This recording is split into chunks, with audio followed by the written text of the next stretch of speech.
Good evening, ladies and gentlemen. You're welcome to Translation and Interpretation. I'm Toro David, translator interpreter. We are going to dive in our diplomatic translation as we have seen so far. We talk about the state actors and non-state actors in the previous video, and the international law. We know that the international law is to regulate activities between states or organizations, individuals, or entities within a global system. But why we have this international law?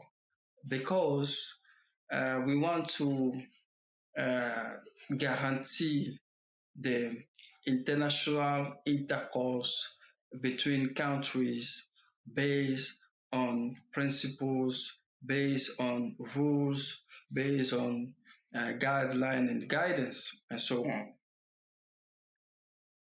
The advantages of respecting the international law is very beneficial. I mean, you are going to enjoy the benefit of respecting the international law. For example, you can attract the foreign direct investment in your country once you comply with the rules and regulation within a global system.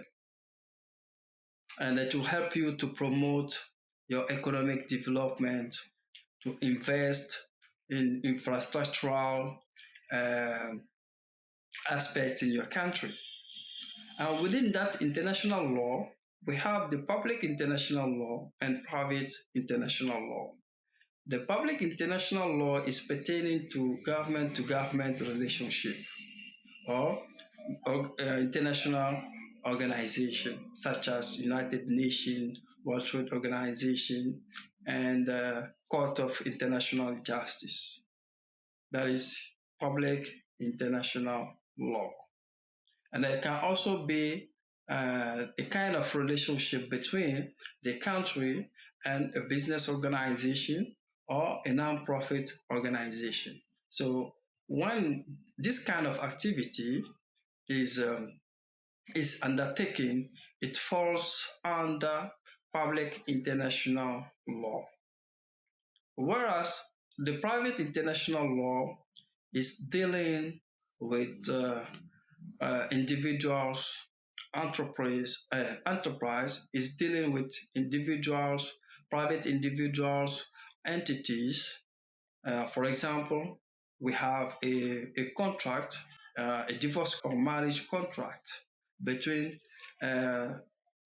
two people, like between the man and the wife from different nationalities and living in foreign country.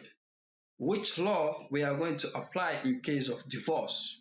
So it's pertaining to private international law. And another example too, when you place an order of goods from a foreign country to be dispatched in your country in case of problem, so the litigation falls under the private international law. So we have seen, we saw some of them that we call Incoterm to precise the liability of one of the contracting parties. Public international law and private international law are very important for guidelines, rules, principles, and guidance in order to maintain the order within the global system. As I was saying, we have the advantages for that. You can enjoy investment.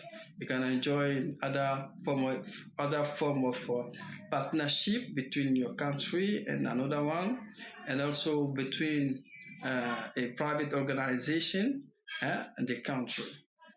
Let me take it in French for those who don't understand English language. Bonsoir mesdames et messieurs, vous êtes les bienvenus au programme de traduction et d'interprétation. Je suis Thierry David, traducteur-interprète. Comme nous l'avons vu, nous allons continuer notre leçon sur la traduction diplomatique. On a parlé la dernière fois des acteurs diplomatiques et non diplomatiques. Ensuite, les lois internationales. Par exemple, le droit international public et le droit international privé. Donc, ce sont des droits qui permettent de réguler les activités entre les pays ou entre un pays et une autre organisation privée, soit non gouvernementale, ou entre les individus privés.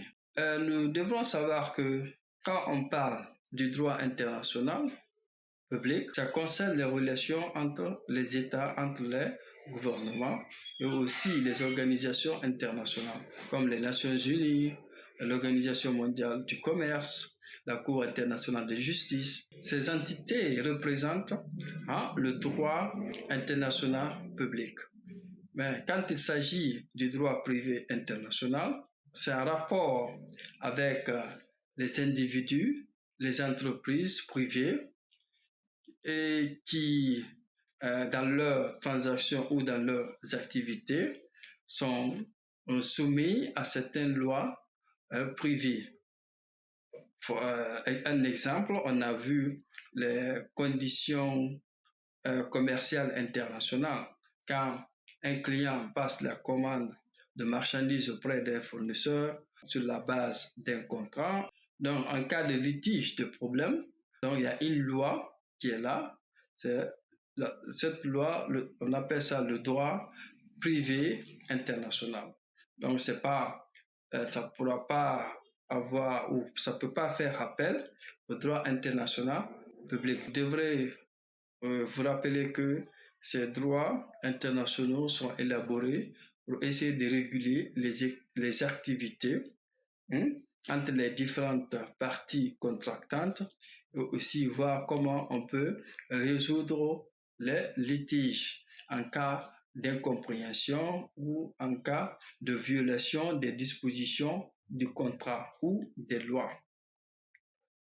Ça a aussi un avantage du moment où ça peut permettre d'attirer les investisseurs étrangers parce que ça leur garantit au fait la sécurité au niveau de cet environnement. Parce que partout où il n'y a pas de sécurité, les investisseurs étrangers ne pourront pas être encouragés à venir injecter du fonds dans votre circuit économique. Donc, mesdames et messieurs, n'oubliez pas aussi que ces investissements directs étrangers permettent de promouvoir le développement économique, permettent aussi à un pays, sur la base de certaines politiques économiques, de diversifier leur croissance. Donc, on se reprendra, mesdames et messieurs, dans la prochaine vidéo. Merci pour votre attention.